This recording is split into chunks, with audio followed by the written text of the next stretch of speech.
My 600 Pound Life premiered in 2012 and became one of TLC's most watched and most controversial shows. Each episode drops us into the life of an extremely obese person, usually weighing in at over 500 pounds, as they attempt to lose weight over the course of a year with the help of bariatric surgeon Dr. Yunan Nalzardan.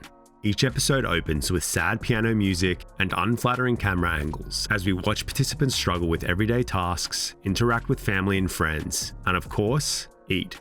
The show also explores their childhood, where there's almost always a history of trauma that has led to using food as a coping mechanism. At some point, the participant learns about a mythical doctor in Houston, Texas, who can perform revolutionary weight loss surgery on patients over 600 pounds. This doctor is Dr. Nalzardan, affectionately known as Dr. Now, whose son created the show and also serves as its producer. They either video call or travel to meet Dr. Now in person, where they're officially weighed and then put on a 1,200 calorie a day diet. If they can lose enough weight and show they're serious, he'll approve them for surgery. In most cases, they're also referred to psychotherapy to deal with the psychological causes of their eating habits. Sometimes the patient does what they're told, loses weight, gets the surgery, and it's happy days. Other times, it's a complete train wreck. They gain weight, lie about following the diet, or just flat out quit. And let's be real, the messier the story, the better. The success of the show is entirely thanks to our human morbid curiosity. It's basically a modern day freak show. Over the course of over 150 episodes, we've gotten some truly raw and candid depictions of the lifestyles of the super obese. We've seen people cooking bacon from bed, load up shopping trolleys full of junk food, and order 27 jalapeno poppers and a Diet Coke during a 25-hour road trip to Houston. Then there's the undignified gross out moments, like the lady who got hosed down on the porch in lieu of a shower, people relieving themselves in their beds, and skin infections and wounds showed way too close up. And of course, the graphic surgical scenes.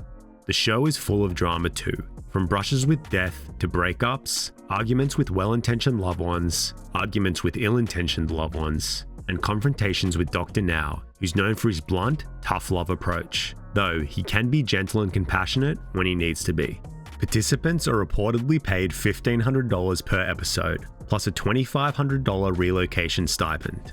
If they qualify, they receive free bariatric surgery and a year of covered medical expenses. A follow-up Where Are They Now episode pays an additional $1,500 and medical coverage for another year.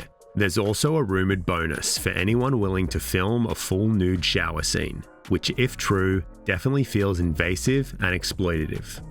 The ethics of My 600 Pound Life could be debated endlessly, but I'm not here to do that today. This video is about one specific participant, one of the most jaw-dropping, frustrating, and ultimately tragic stories in the entire show's run, James King. The episode originally aired on the 15th of March 2017 and follows 46-year-old James King from Paducah, Kentucky. We get the classic episode opening. James wakes up in bed, groaning in pain, shocked, but grateful he's even alive. We never get an exact starting weight, but seasoned viewers would be able to tell that James is one of the heaviest participants the show has ever featured. He's been completely bedridden for 3 years. And he also has some of the most visibly nasty leg wounds we've ever seen on the show. It's a bit much for YouTube, so just imagine giant swollen legs covered in crusty yellow barnacle-looking boils. James says his dream is to get out of bed, but his reality tells a different story. Like many subjects on the show, James has an enabler. In this case, his girlfriend Lisa. She's his primary caregiver, but his daughter Bailey, Lisa's son Damien, and family friend Kenneth are all pulled into the routine of feeding, bathing, and cleaning him up after he goes to the bathroom in bed. Poor Bailey was actually pulled out of school to help take care of her father. We learn from the slideshow of James's childhood photos that he grew up poor and had an absent alcoholic mother. He turned to food for comfort early on, and because his family didn't have food security, he'd binge eat whenever there was food available. When he was 15, he reconnected with his mum, only to lose her a few months later to liver cancer. That same day, his family home burned down. In his 20s, James began an affair with his neighbor Lisa, who was in an abusive marriage with 4 kids at the time. James and Lisa eventually had 2 children together, Austin and Bailey, but they were originally raised by Lisa and her husband, unaware that James was their biological dad. 12 years later, Lisa officially left her husband. By then, James was 32 and already over 540 pounds, and still gaining. A few years later, a fall left him with an injured ankle and made him fully bedridden. Fast forward to the present day scene. James laying in the living room, filthy carpet, flies buzzing around, surrounded by at least 2 terrariums for reptiles. Lisa does all the shopping and brings James anything he asks for. He admits that he can get cranky when he doesn't get the food that he wants. Both Lisa and Bailey tearfully say they don't enjoy enabling him, but still do it. Reading between the lines, it's clear that everyone's downplaying just how manipulative and possibly verbally abusive things can get when the cameras aren't rolling. It's time for the Skype call with Dr. Now. He estimates that James is well over 700 pounds and tells Lisa point blank to stop overfeeding him. He prescribes the usual 1,200 calorie diet to get James down to 600 pounds so he can be transported safely to Houston for evaluation and potential surgery. Since insurance won't cover the medical transport, the family starts a crowdfunding campaign with a goal of $15,000. They even managed to get their story featured on the local news, but after 3 months, all they raised was $300. Guess the people were not feeling sympathetic to James's plight, and during that whole time, James was not following the diet. Everyone's feeling hopeless. Bailey begs her father to stop eating so much, but he just shrugs her off. He says that life's handed him a death sentence, so he may as well just give up, and continues to stuff his face in bed, and Lisa just keeps the food coming. James's dad also makes a few appearances. He seems like a sweet guy, but he's old and in poor health. During one visit, he has a minor stroke and he has to be taken to hospital. James is devastated that he can't get out of bed to help. That finally becomes his wake-up call. The family scrambles to get him to Houston, hoping that they could drive him in Lisa's van. Unfortunately, James is 5 feet wide and Lisa's van is 4 feet wide. As a last resort, James's dad refinances his home to pay for professional medical transport. He is hoping it'll be worth it. A few days later, a crew of firefighters shows up to extract James from the house. It's a huge ordeal, but eventually, the family makes it to the hospital in Houston. Dr. Now meets James in person for the first time and immediately can tell that James hasn't lost a single pound in the last 4 months. He scolds them both, but places the blame squarely on Lisa since she's the one feeding him exactly what he wants. If I don't bring it to him, I will pay hell the rest of the day. How the hell is he going to raise the hell in the bed? If we don't give him what he He wants. can scream all he wants to. Don't tell me that. 4 months is enough to lose 100 pounds. To get under 600 pounds. Really? Yes. You know, there's not much we can do for you. No medically, no surgically. You need to change, and she needs to stop bringing you food. I have to eat something. No, you don't have to eat something. You have eaten 800 pounds of food in you. It's always so satisfying when Dr. Now can see through these people's BS. It's time for the official weigh-in. James is 735 pounds, around 550 pounds overweight. His blood work shows that his body is barely functioning. He's admitted to the hospital and placed on an 800 calorie a day diet. After a month on the hospital's controlled diet, James loses 50 pounds. Dr. Now said that he should have been able to lose 135 pounds, so the math isn't adding up. But it's time to move out of the hospital and into his apartment in Houston with the help of fire and EMT crews.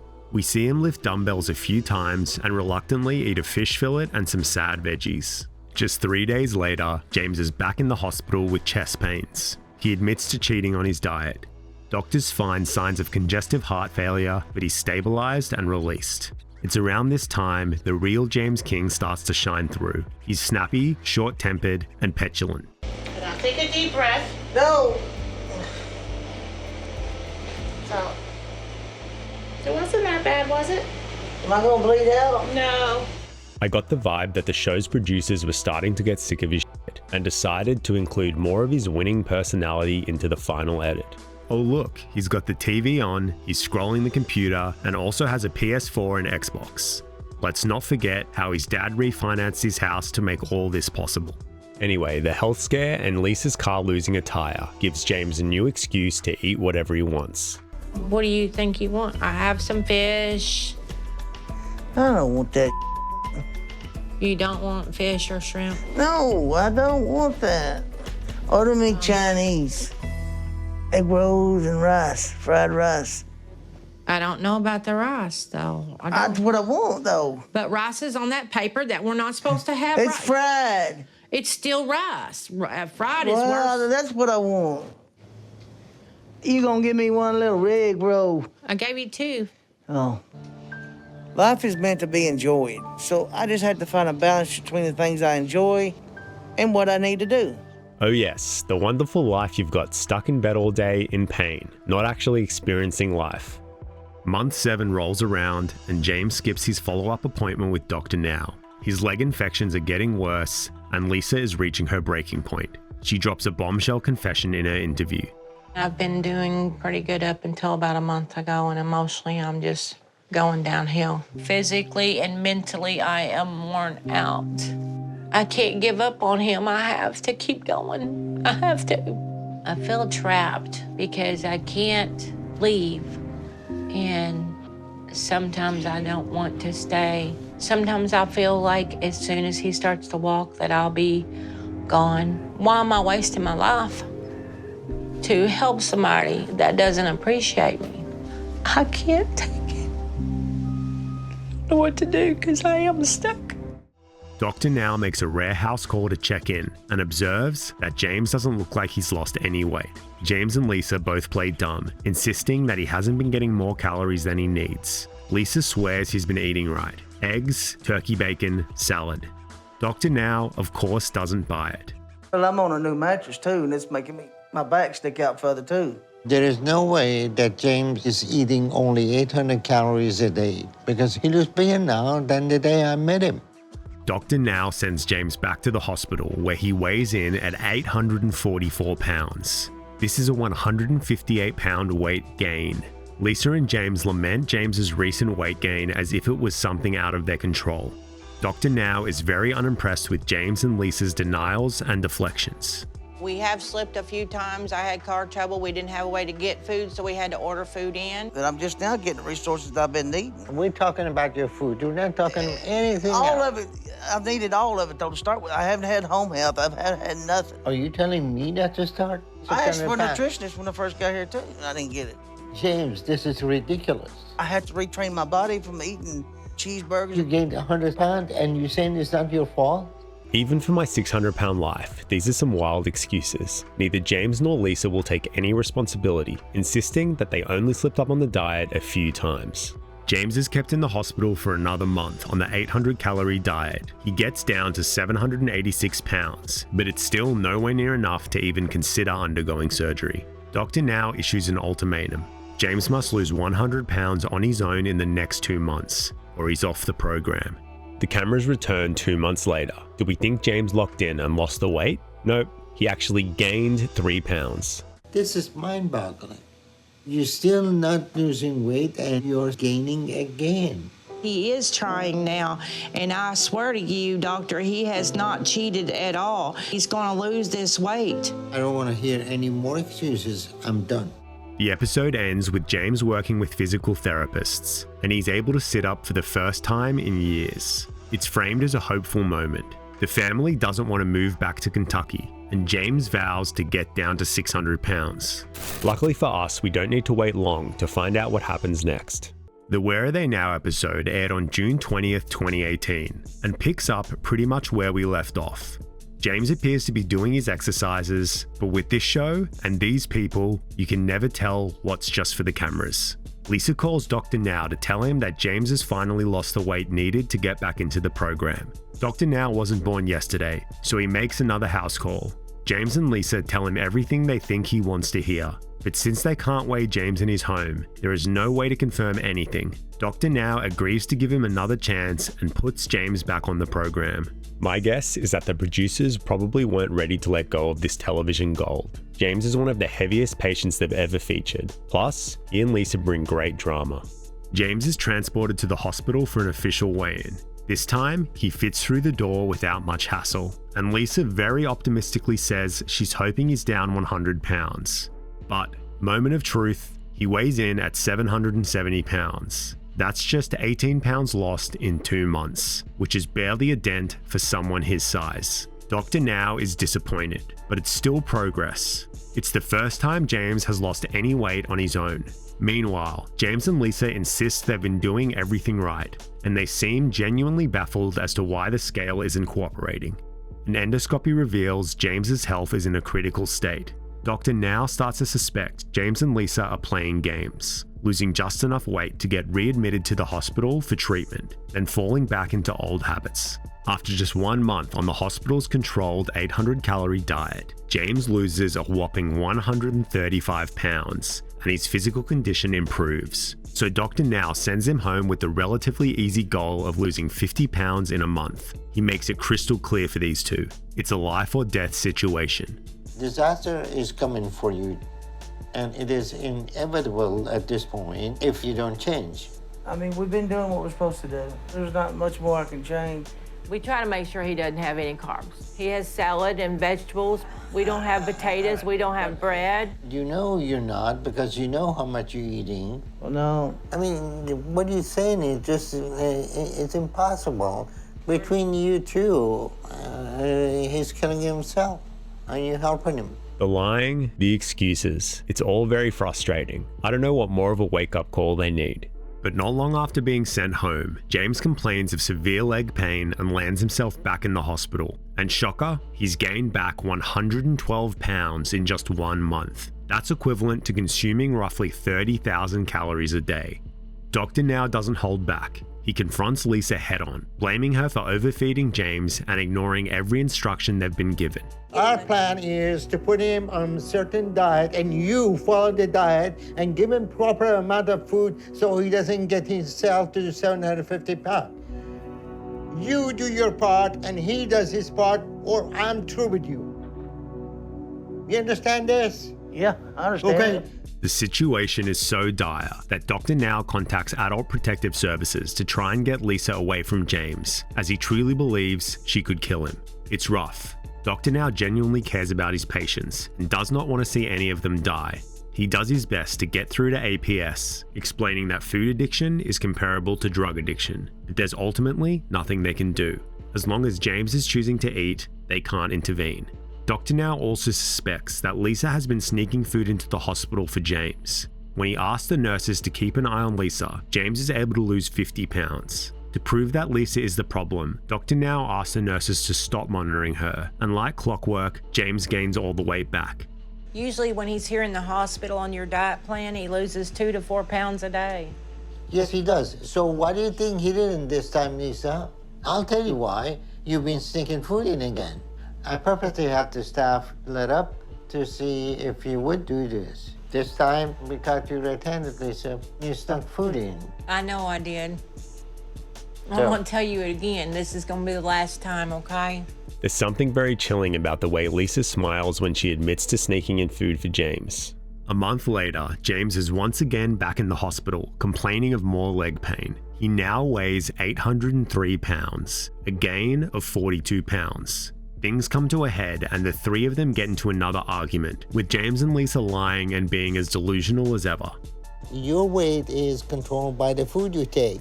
Well, she ain't giving me no food. I couldn't and tell the only you thing I'm what- eating is what she's bringing me. Doctor, now, I think it has a lot, he does exercises with his arms. I help him with his legs. She's lost 80 pounds, and I'm losing nothing. Something don't add up. You don't think your weight has to do anything with your eating habit? No, I don't. Dr. Now wants Lisa to stay away for 5 days to prove that she's the variable causing the weight gain, but James flat out refuses to believe she's the problem and refuses to be away from her. He's convinced he's some kind of medical mystery and that Dr. Now should have a magical cure to help him. The episode ends with James officially kicked off Dr. Now's program, as he simply will not make a change. James King died on April 3rd, 2020, age 49. According to his obituary, he was a big sports fan and Chicago Cubs supporter, and enjoyed keeping in touch with friends across the country on his CB radio. James spent his final years still bedridden, although according to a source quoted in The Sun, he had lost 340 pounds since his Where Are They Now episode aired. There's a lot to unpack here.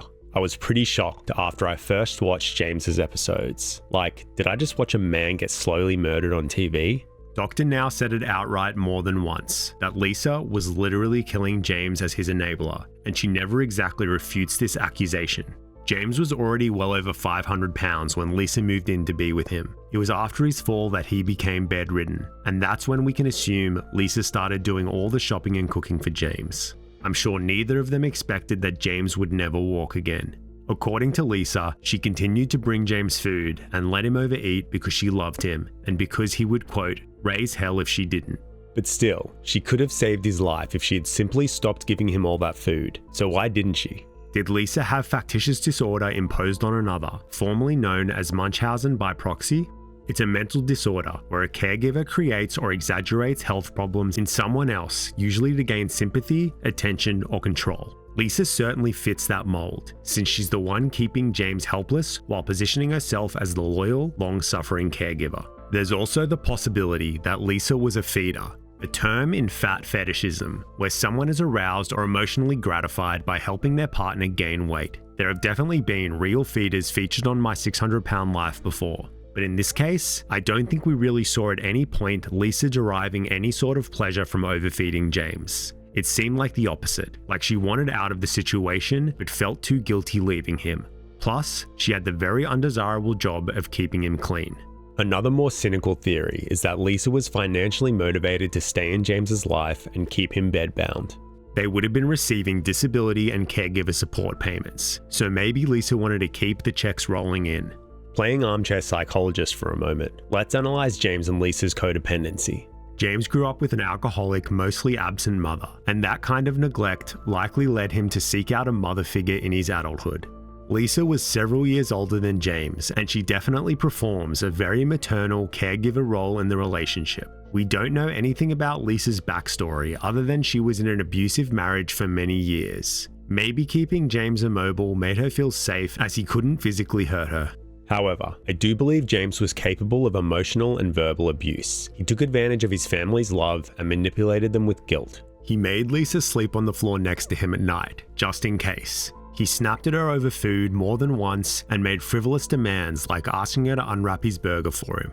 That's beyond just laziness. That's exerting control over her. In the scene where they order Chinese food, Lisa does hesitate and reminds James that fried rice isn't allowed on Dr. Now's diet, maybe to show the cameras that she does attempt to push back. But James snaps at her and she obliges. It was just a hint at the kind of tantrums he likely throws when he doesn't get the food he wants. My next take is a bit dark, but maybe Lisa really was just trying to kill James and rid him from her life. She did say on camera that she was emotionally, mentally, and physically drained and had thought about walking away from him. It would be a huge burden lifted off her if James died. Towards the end of the second episode, she looked thinner than when we first saw her, so she's clearly capable of sticking to a diet herself, which just underscores that she knew what she should have been doing all along. The reality is, we'll never know the full story. Those 2 years of their lives were edited down to a total of 2 hours of television. There's so much we didn't see. From a legal standpoint, there aren't many consequences for an enabler, someone who encourages or supports self-destructive behavior in a loved one, even if their actions lead to that person's death. Even in cases involving drug addicts in both the US and Australia, it's rare for someone to face homicide charges for just enabling or supplying drugs that end up causing a fatal overdose. However, when it comes to Munchausen by proxy cases, we've actually seen people convicted of murder or attempted murder. Just to be clear, for legal reasons, I'm not accusing Lisa of any of this. I'm just thinking out loud here.